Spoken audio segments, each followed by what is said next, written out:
Mabuti ka! Palahubog ka! Marites.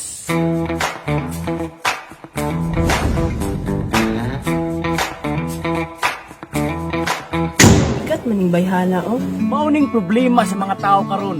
Patakarag sulti bisag layo oras tinuod. Sa tinuod lang no, ang mga marites dili lang na sa mga tambay nga mga nanay. Bisan asag dapita, siguro apil pud ka. Sako ka Kristohanon. Apan chismoso. Estudyante ako, pero dili ko mataguan og istorya. Nature man gud nato makitsika, labi na sa kinabuhi sa uban. Unang tabi, Tuwaran niya. ato-ato rani, hangtod nga mukanat sa uban.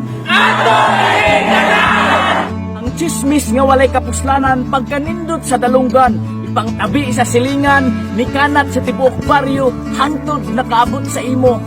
Ang nakapait pag yun. Peke o gitinuod ang chika. Stilan, pagkaluoy sa biktima, maulaw na mugawa sa balay, maabot sa depresyon, hangtod magpakamatay. Dili man pud bakak ang gisulti. Bisan pag tinuod, pero dapat dili na to idot ang usa ka tawo kay maunay makadown ug makasamot sa ilang mga struggles. Pero pwede man gihapon ta makachismis.